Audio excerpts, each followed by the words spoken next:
Welcome दोस्तों। तो एक गाना है ना, बागों में बहार है कलियों पे निखार है आज सोमवार है ना भाई, तो तुमको मुझसे प्यार है ना ना ना ना, कंफ्यूज कर देते हैं। तो आज होली है, तो आज होली का त्योहार है रंगों की बहार है खेलने को दिल चार है ऊपर कोविड की मार है तो घर से बाहर जाने में अपनी हार है तो फिर क्या है, अब तो घर में बैठने में ही हमको तो प्यार है? तो वो हाल है मेरे दोस्तों। तो खैर आज होली है, तो आइए कुछ होली के बारे में कुछ समझ लेते हैं कि ये होली आखिर होती क्या है, इसकी हिस्ट्री क्या है, इसकी कहानी क्या है, क्यों ये होली खेली जाती है, क्यों जलाया जाता है होली को, और क्यों रंगों के साथ अगले दिन खेला जाता है। तो इस सब के बारे में थोड़ा बातचीत करते हैं मेरे दोस्तों। तो ये इसको समझने के लिए हमको चलना पड़ेगा प्राचीन हिंदुस्तान में, जब ये कहानी है एक छोटे नन्हे मुन्ने भक्त प्रहलाद की और उनके पिता जिसका नाम हरणाकश था। और इस कहानी में ये भी दर्शाया गया है कि प्रभु के सिमरन से बड़ी चीज और कोई नहीं, और सच्चे भक्त को भगवान आकर किसी तरह से भी बचा लेते हैं।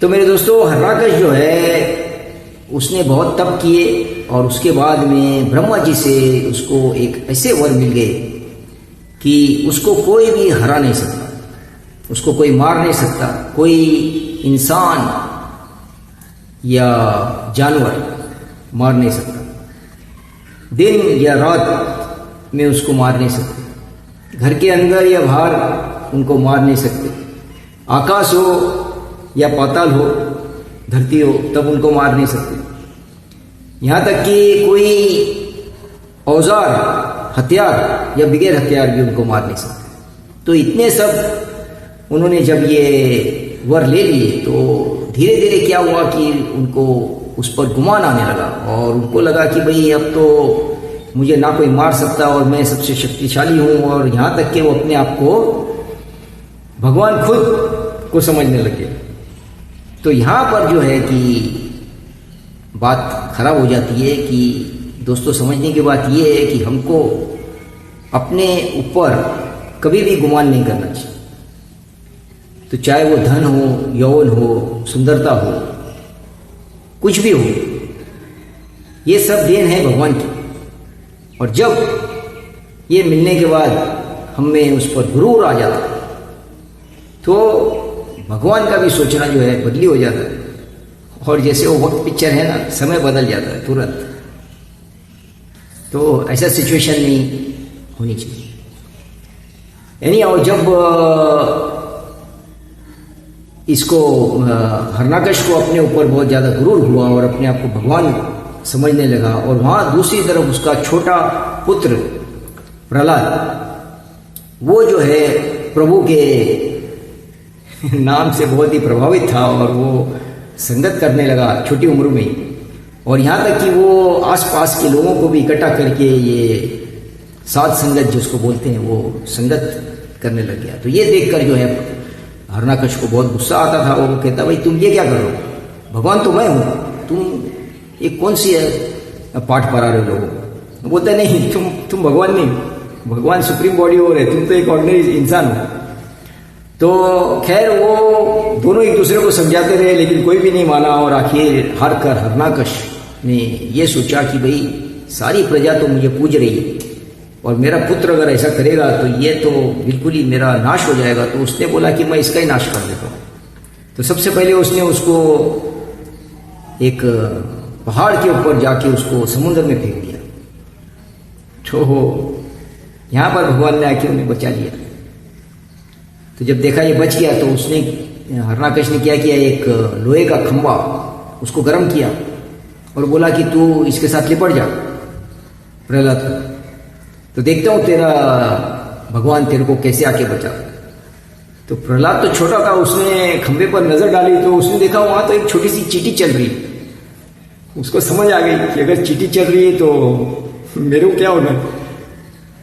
तो इस बात में भी हरणाकश फेल हो गया। बहुत गुस्सा आया। फिर उसने तरकीब किया कि उसने अपनी बहन को बुलाया जिसका नाम था होलिका।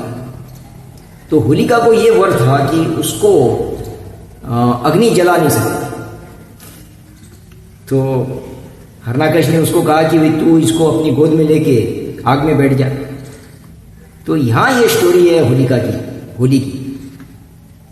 तो होलिका ने प्रहलाद को लेकर बैठ गई, लेकिन उसकी इंटेंशन गलत थी, है ना, ये कोई अच्छा कार्य करने नहीं जा रही थी।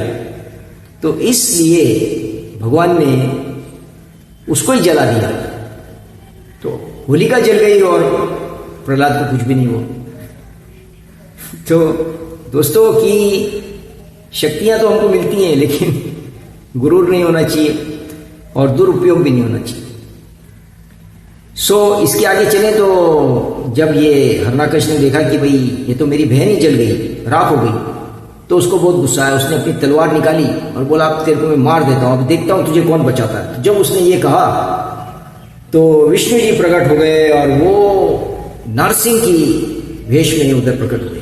तो नरसिंह ऐसा है जिसका वो ना इंसान है और ना जानवर है, और उसने हरणाकश को पकड़ के घर से बाहर निकाला और जो आंगन होता है आंगन की चौकाट पर रखा।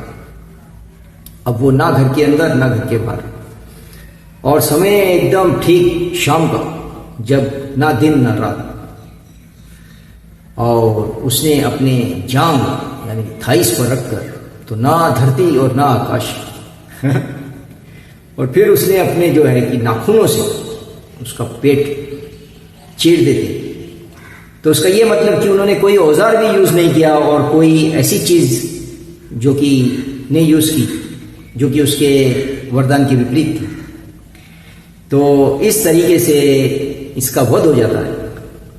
तो इसीलिए मेरे दोस्तों अब बात यह है कि होली का सेलिब्रेशन शुरू हुआ हर साल इस वक्त, और ये बताया गया है कि इंटेंशंस गलत नहीं होने चाहिए, हमारे काम गलत नहीं होने चाहिए। अगर हमारे इंटेंशंस गलत होंगे तो हमको जरूर निराशा मिलेगी और उसका भी अंत एक आग में जैसे जल के राख हो जाते हैं वैसा होगा। तो इसीलिए होली को जलाया जाता है। और दूसरे दिन मेरे दोस्तों जब हम होली खेलते हैं उसका महत्व ये है कि वो जो सीजन होता है वो पतझड़ के बाद में स्प्रिंग सीजन शुरू होता है, जबकि हर पेड़ और पौधे पर अलग अलग कलर के रंगीन छोटे बड़े फूल उभर आते हैं, जैसे कि अब सीजन में आ चुके हैं। तो इसीलिए रंगों की होली खेली जाती है, ये सीजन डिपिक्ट करने के लिए।